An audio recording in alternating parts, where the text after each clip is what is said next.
Okay, let's continue with making selections and see how we can actually improve upon them. Here we have the Refine Edge document from the Chapter 2 folder. I already have it open, and it is a Photoshop document, as you can see from the .psd file extension. You'll notice in the Layers panel there are two layers. Layer 1 has the cat on it. If I hide that by clicking the Layers visibility icon, which is the little eyeball, I can hide that layer, and you'll see that our goal is to get the cat on the grass.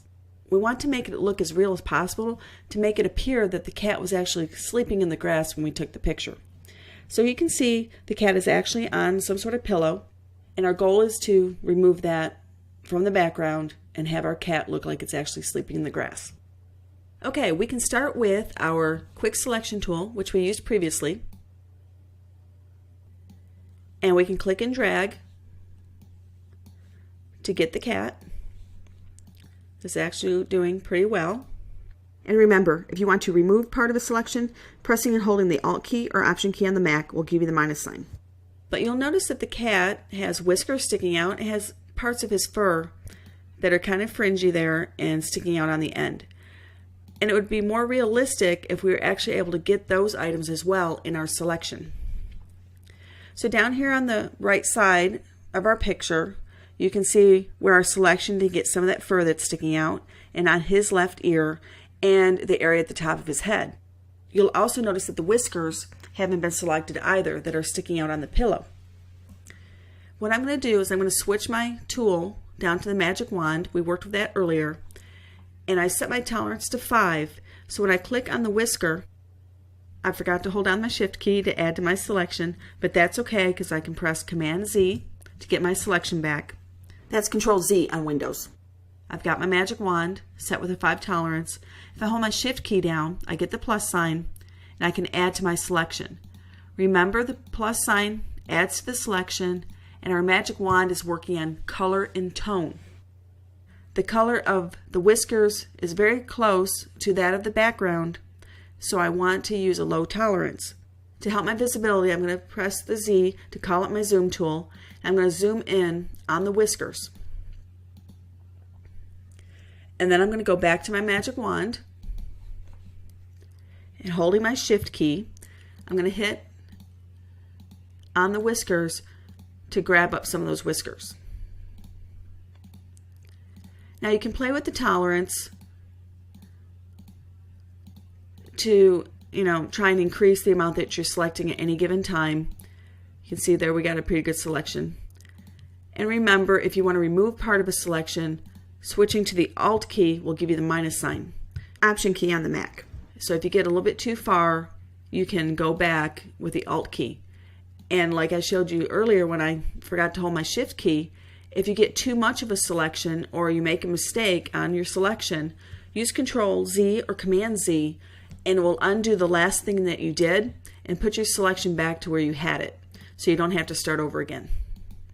So Command Z or Control Z is your undo command, and it works during the selection process as well, so that you can undo a bad selection that you just created and get back one step to your previous amount of selection. Now you can see this is going to take you quite a bit of time. So what I've done is I've actually created a selection for you that you can use. So I'm going to double click on my hand tool to get my cat back where it was. And if we press Command D or Control D, we're going to remove the selection, and I'll show you how to load a previously created selection you have in your Project Files folder. Now if you don't want to load the selection that I've already created for you, go ahead and continue working with your selections tools to select as much of the cat as you can. So I'm going to do Command D or Control D to remove my selection. I'm going to go up to my Select menu, and I'm going to choose Load Selection. Where it says Channel, if we click on that drop-down menu, you'll see one called Cat. And I'm going to load the selection that I've created earlier, and now we can see where I've actually added some of the whiskers. So I'm going to zoom in on that so you can see it. Where you can see I actually added to my whiskers, and then I subtracted some of the space between the whiskers to where the pillow was displayed. And you'll also notice, let me go to my hand tool. You'll notice that I still wasn't able to get the fringe of hair or fur along his head and his ear and along this side here. So let me double click on the hand tool to fit my cat in the workspace here. And I'm going to go back to my magic wand. You'll notice that the Refine Edge button is available on the options panel, and that is available. Here we are with the quick selection tool. The Refine Edge is also available. So it's available on all your selection tools on the options panel. Let's click Refine Edge. That opens the Refine Edge dialog box, which will allow us to try and bring back some of that fur that we were not able to select with our other tools. There are a variety of view modes available. If I click on this menu, I can see what they are. We've got marching ants, we've got an overlay, on black, etc. I can actually press the F key to cycle through those various selections of the view mode to see what these are. So you can see that pressing the F key is a lot quicker and a lot easier than going through the menu and trying to figure out what they mean. So here we can see the cat against the grass, which is our final destination that we want to place the cat. And it's probably a good view to use at times so you can see how much you need to make in your corrections to your selection versus the background, because you'll find yourself some areas it won't matter because the background's so busy you won't notice it anyway. So I'm going to continue on with my F key. Here's the original picture, and we can see where some of the fur was sticking out. Here's our selection that we created. Here's a mask, and the shade of red area is the area that is going to be removed, and the part where we can see really well and there's no tint on it is the part that will remain. So you can see here where we're losing some of the fur. Let's go ahead and work in this mode. This is our selection of our image on black, which is actually pretty good here with this cat. So what we're going to start with in our dialog box here is we're going to adjust the smooth slider. So by clicking the smooth slider, I'm going to drag it to the right. You can see where the edge of our selection starts to get a little bit more curved, more rounded edge. It gets rid of our jaggeds as it shows in the tooltip. If we go too far, we lose too much detail and it starts to look fake. So I'm actually going to bring this down to about, let's say 35. I played with this earlier, and that looks like a pretty good selection to work with the smooth tool. Now over here next to our edge detection on the left hand side, we've got another tool. You'll notice that we have our hand tool and our zoom tool. They work exactly the same way in our Refine Edge dialog box as they do when we're in our document. The Refine Edge tool, we have the Refine Radius tool and the Erase Refinements available here. Refine Radius will allow us to click and drag to correct any of our selection. So I'm going to go along the edge of the cat here between his paw and his face, and I'm going to try and clean up some of this selection, and I'm going to try to add some of that fur that's sticking out. Refine Edge is really good when you're working with things like hair, trees, grass, anything with fine detail that might stick out over a background. That might be hard to select otherwise.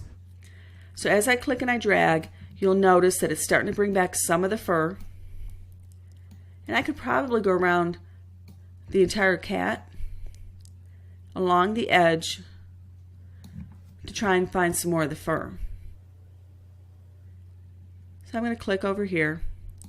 Now if I make a mistake or the tool doesn't do what I intended to do, let me go up to the whiskers here and see what happens. You'll see my whiskers are disappearing. I can bring those back by clicking on the Refine Radius tool and selecting the Erase Refinements tool. So I'm going to click and hold. I'm going to choose the Erase Refinements tool. You'll see the little eraser there. And I'm going to come back and I can click and get rid of what I just did with that other tool to bring back what I had before. And in the case of the whiskers, I think what I had before looked a little bit better than when I used the Refine Radius tool. Let me switch back to the Refine Radius tool, come here on his paw. Let's take a look at a black and white version of this by pressing the letter K. Here's the white on black. This is showing us basically an outline of our cat in a silhouette view, which will allow us to see if we went too far in. Let me switch back to my Erase Refinements tool. I could press the letter E on my keyboard, and I can bring back where I went too far in on the cat. I know I'm actually getting more on his body than just the fur that's sticking out. Little spot over here. And let's continue by pressing the letter F to cycle through our view mode. So you can see here where it's looking a little better. Now back in the on black view, we can see where we lost part of the cat's paw over here. And let me go ahead and get that eraser tool again and fix this area of the cat.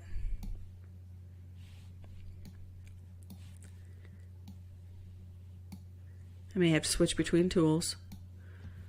Okay, let's go ahead and get to where we can see it on the grass.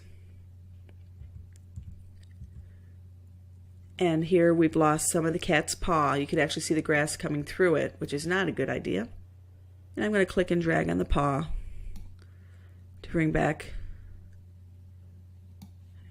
the paw and get rid of that transparent look that I had. So now you can see where the fur sticking out just a little bit on the cat blended in with the grass makes it look a lot more real. At the bottom of our Refine Edge dialog box, we have options here for output. Here I can choose output to selection, which would then just give me my cat selected, and then I'd have to choose inverse and delete. Or on the drop-down menu, I can actually select a new layer. We'll talk about masks in a later chapter. So let's go ahead and change this to new layer. Let's click OK. And you'll see in our layers panel, we now have a new layer named Layer 1 Copy with our cat removed from its background. And below that, we have the original Layer 1 with the background.